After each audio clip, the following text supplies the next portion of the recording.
Hello, I'm Sean Kays. I'm the owner of Radioactive Records since 1995.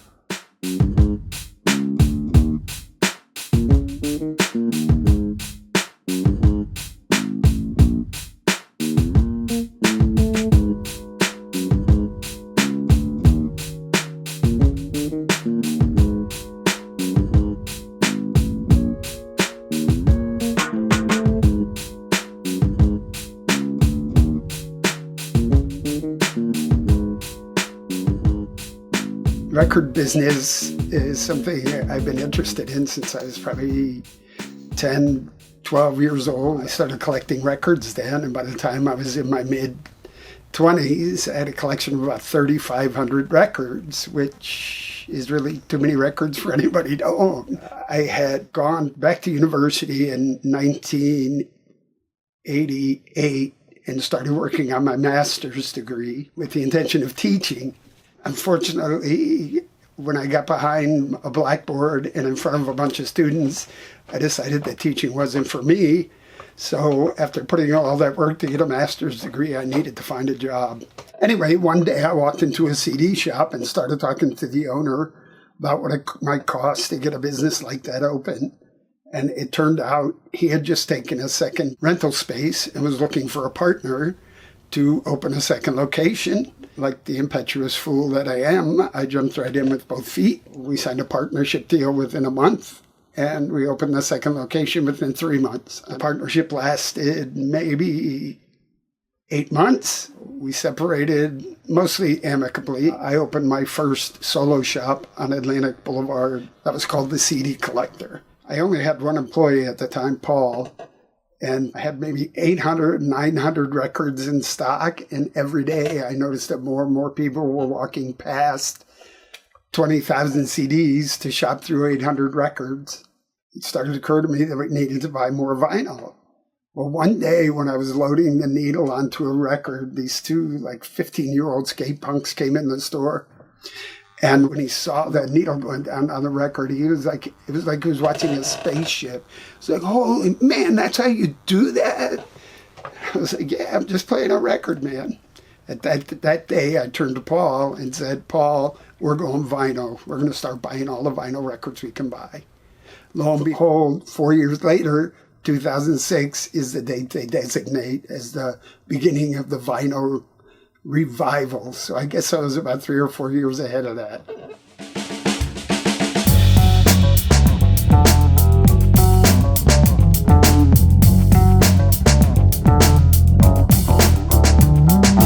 I've been really fortunate to work with some really smart people and dedicated people. Right now, I have a really good staff. Natalie's been with me 15 or 16 years at this point. Gunther for 6, 7, I don't know, maybe 8. I got started at Radioactive Records in 2010.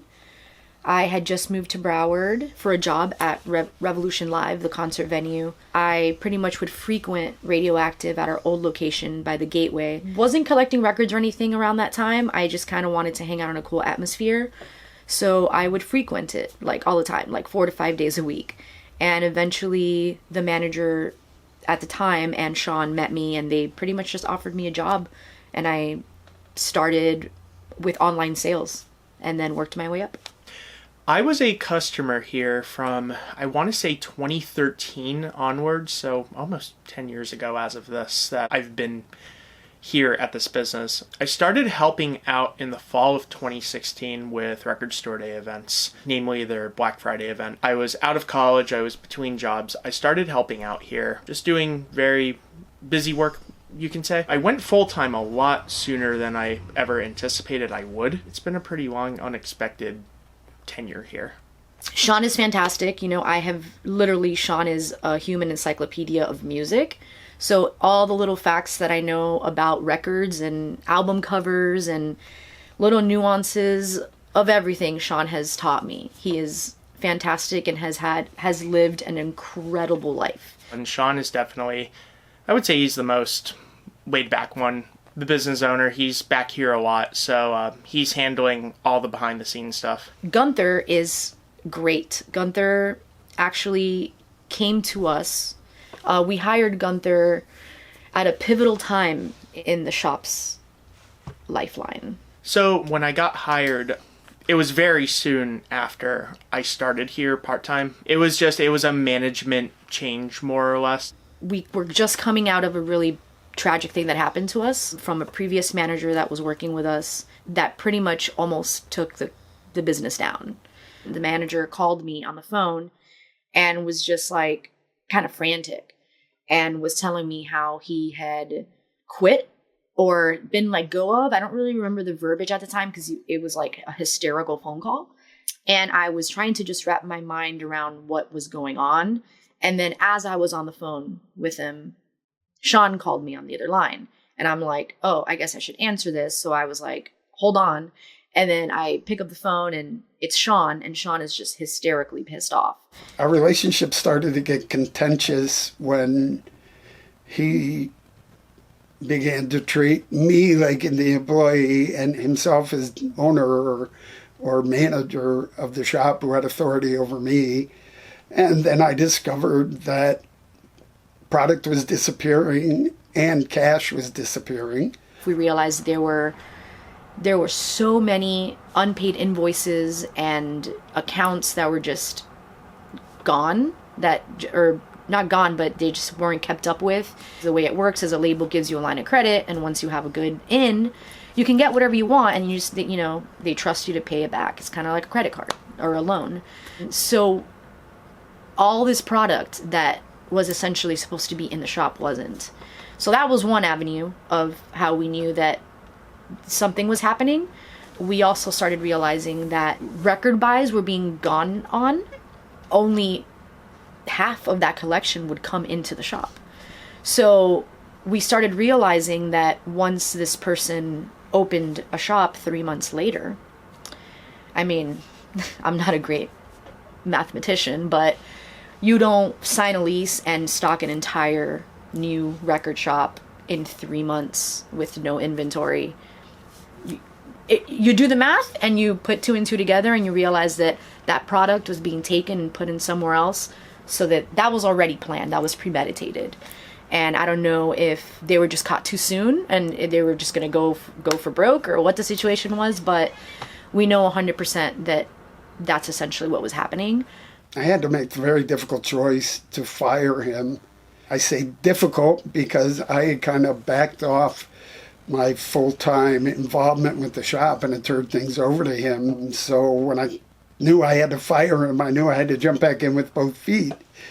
It was kind of we had to relearn everything all over again because this person was essentially the face and voice of everything, and they did everything pretty much, from buying to ordering stuff with accounts, everything. And that wasn't my position. My position was just making sure things worked out every day and pricing records and stuff. So I pretty much had to learn that I was going to wear a new hat, and I had to learn everything from scratch along with Sean and learn from each other, which was a great bonding experience, and it built trust that I don't really have with anyone else.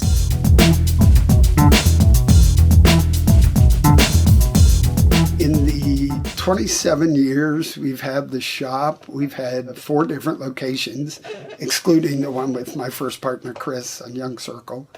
The first, as I said, was on Atlantic Boulevard. We were there for 7 years. Vinyl in the back, CDs in the front, stage for live music. It was really a great location.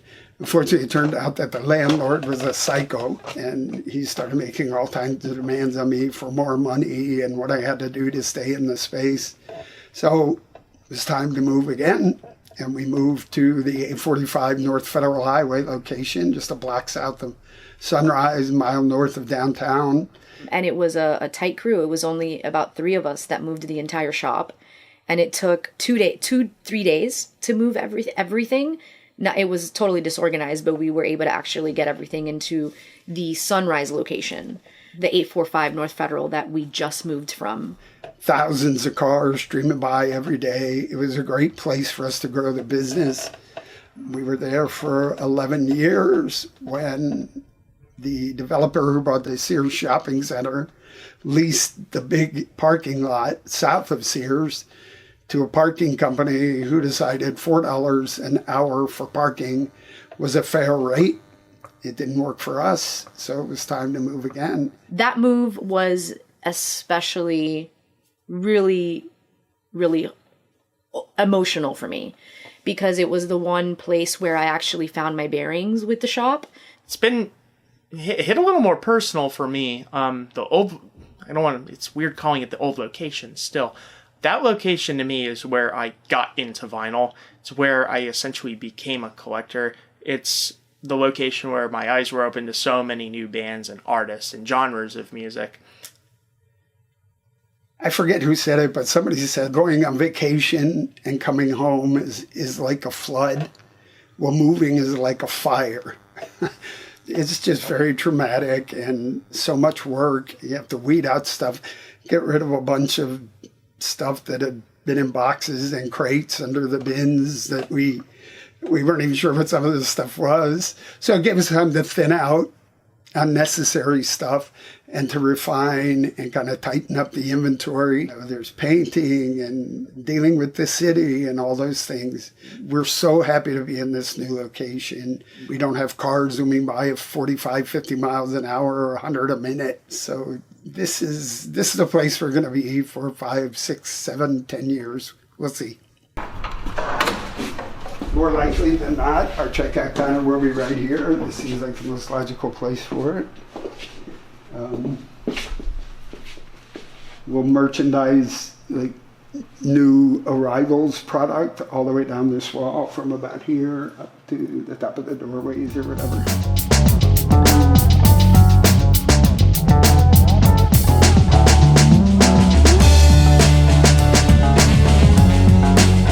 This opaque glass, that's going to come out.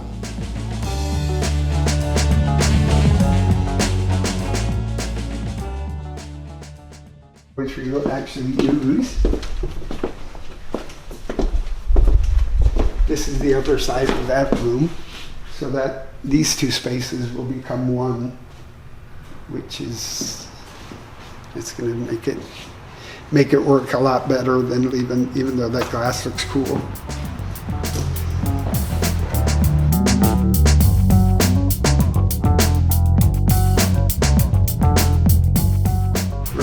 All of and we have a lot of stereo equipment, from turntables, amplifiers, cassette decks, speakers, preamps.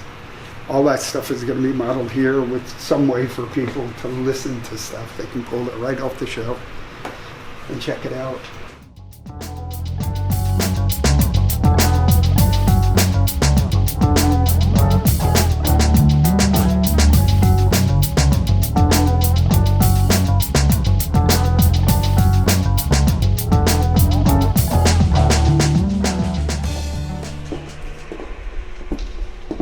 And then this L-shaped area is going to be like the kind of heart and soul of the shop.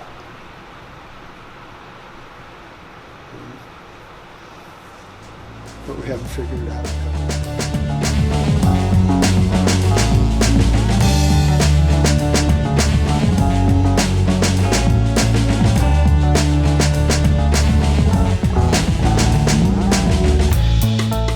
As you may or may not know, we get most of our inventory from people who bring us records they no longer want or collections they want to divest themselves of.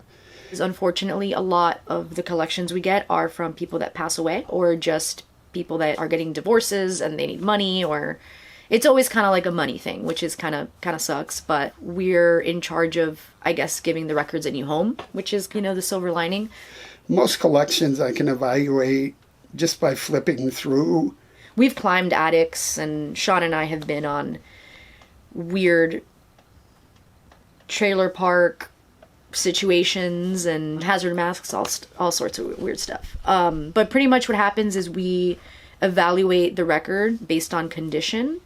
Condition-wise, we're always just looking for stuff that's in very good plus, as they say, condition at a minimum. And it's something that our customers have very much taken pride in, like getting their records from us, because they know they're going to be getting good quality. The fun of running this business is people coming in with really cool collections, so we can offer those records to our customers and have people freak out when they see a record they've been looking for a long time. I just happen to have a few really cool pieces here. This is a reissue of an Art Blakey record that came out in 1964. This reissue came out in 66.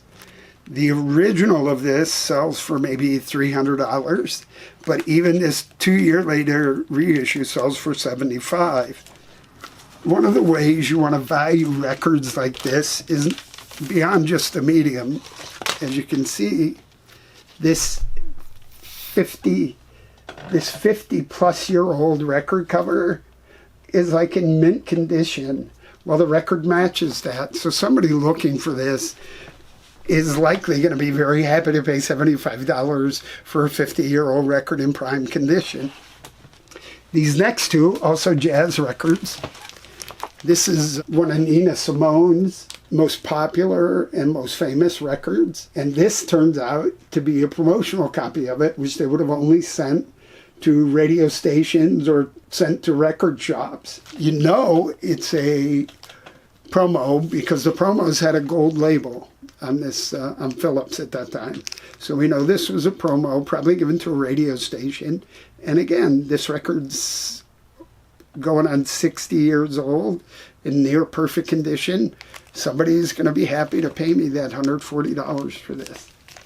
And then this is a real gold hunter's find. Curtis Counts, jazz bop bass player, worked with a lot of the greats. I think he only put out 3 records on his own before he died, way too young. This is a mono copy of his first album, which probably maybe sold 3,000 copies when it came out in the 50s. They didn't even reissue this record till the late 60s, early 70s. Now this is a very sought after record, and we lucked into a copy of it. So happy to have it. Been playing music since I was 14, and I've just always loved performing, but the retail aspect of it I never really got into until I was lucky enough to meet Sean. And once he hired me, I realized what the lifestyle was of being a collector. My grandfather also collected a lot of records. I didn't know at the time that it was going to influence me so much and kind of make me feel so close to him after he passed. I pretty much just really fell in love with the idea of the lifestyle of collecting things that are physical and kind of have no, you can't delete. There's always one word that I always hear that people say to describe a record is warmth. And when you listen to music on a record, the warmth is definitely there. A lot of people bicker back and forth and claim they can show you with dials and frequency reading equipment which is better, which actually sounds better, CD or vinyl. My ears are so bad, I don't know that if I can really discern that difference. But one thing is definitely true is that putting a vinyl record on a turntable and lifting the needle over, or just pushing the button that lifts the needle over and watching that go over and drop on the record is just so much cooler than loading a CD into a drawer or skimming through your phone to find the next artist you want to hear. That's so impersonal and so, I don't know, to me, boring. It's like a call to the past in a way, but I think people find comfort in that, like in the whole old school aspect of it. It brings like some old soul mentality to something that, frankly, everybody likes in society. I don't think I've ever met a person that's not liked music. Looking back on 27 years of being in the record business and how much things have changed. When the shop first opened, it was kind of a CD-only place. Then Napster came on board and people discovered that they could get all the digital music they wanted for free. Then, of course, streaming sites and Apple Tunes and all that other stuff happened. Beyond all reason, for some reason, people wanted to start buying records again, and I was fortunate enough to tune into that mindset early and really was able to save my business, which probably would have never lasted as a CD shop, into one that became profitable and popular and successful. So like I say, luckiest guy in the world.